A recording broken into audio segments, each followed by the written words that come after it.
Hi friends, welcome back. ഇന്നത്തെ recipe ഒരു തട്ടിക്കൂട്ട് വെണ്ടയ്ക്ക കറിയാണ്. ചോറിനൊപ്പമൊക്കെ കഴിക്കാൻ പറ്റിയ നല്ല ടേസ്റ്റി ആയിട്ടുള്ള എന്നാൽ വളരെ എളുപ്പത്തിൽ തയ്യാറാക്കി എടുക്കാനും പറ്റുന്ന ഒരു റെസിപ്പിയാണ്. നമുക്കിതെങ്ങനെ ഉണ്ടാക്കുന്നതെന്ന് നോക്കാം. അതിനായിട്ട് അടുപ്പിലേക്ക് ഒരു ചട്ടി വെച്ച് കൊടുക്കാം.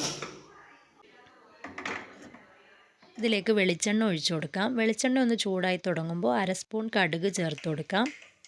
കടുക് പൊട്ടിത്തുടങ്ങുമ്പോൾ ഒരു കഷ്ണം ഉള്ളി അരിഞ്ഞതും 2-3 വെളുത്തുള്ളിയും ചേർത്ത് കൊടുക്കാം. ഇതിൻ്റെ കൂടെ ഈ ഒരു സൈസിൽ കട്ട് ചെയ്തെടുത്ത വെണ്ടയ്ക്ക ചേർത്ത് കൊടുക്കാം.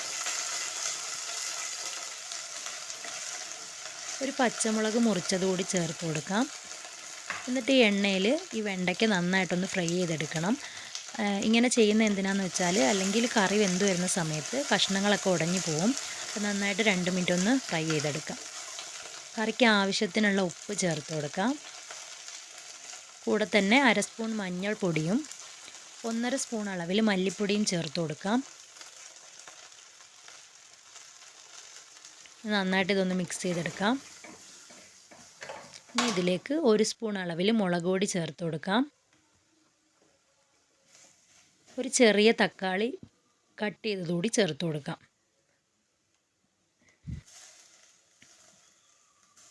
തക്കാളി ചേർത്ത ശേഷം നന്നായിട്ടൊന്ന് ഇളക്കി കൊടുക്കാം. ഇനി ഇതിലേക്ക് 1 കപ്പ് അളവിൽ വെള്ളം ചേർത്ത് കൊടുക്കാം.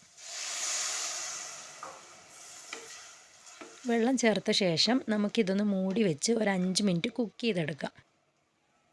ഈ സമയം കൊണ്ട് നമുക്ക് കറിക്ക് വേണ്ട തേങ്ങ ഒന്ന് ചൂടാക്കി എടുക്കണം. അതിനായിട്ടൊരു പാൻ വെച്ച് കൊടുത്തിട്ടുണ്ട്. 2 പിടി നിറയെ തേങ്ങ ചേർത്ത് കൊടുക്കാം.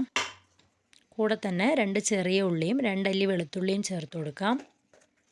അര സ്പൂൺ വലിയ ജീരകം ചേർത്ത് കൊടുക്കാം. 1/4 സ്പൂൺ മഞ്ഞൾപ്പൊടിയും കൂടി ചേർത്ത് കൊടുത്ത ശേഷം തേങ്ങ നന്നായിട്ടൊന്ന് റോസ്റ്റ് ചെയ്തെടുക്കണം.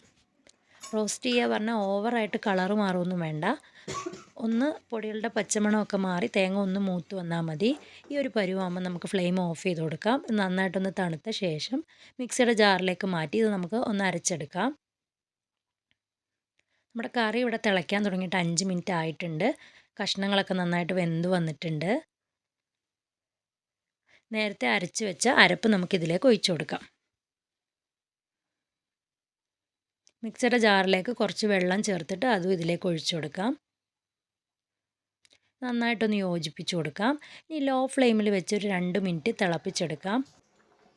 നമ്മുടെ കറി തിളയ്ക്കാൻ തുടങ്ങിയിട്ട് 2 മിനിറ്റ് ആയിട്ടുണ്ട്. നമുക്ക് ഫ്ലെയിം ഓഫ് ചെയ്ത് കൊടുക്കാം. നല്ല ടേസ്റ്റി ആയിട്ടുള്ള വെണ്ടയ്ക്ക കറി ഇവിടെ റെഡി ആയിട്ടുണ്ട്. ഇങ്ങനെ ട്രൈ ചെയ്തിട്ടില്ലാത്തവർ ഉറപ്പായിട്ടും ഇങ്ങനെ ഒന്ന് ട്രൈ ചെയ്ത് നോക്കുക. നിങ്ങളുടെ ഫീഡ്ബാക്ക് അറിയിക്കുക. കൂടുതൽ വീഡിയോസിനായിട്ട് ചാനൽ ഒന്ന് സബ്സ്ക്രൈബ് ചെയ്യുക, സപ്പോർട്ട് ചെയ്യുക. താങ്ക്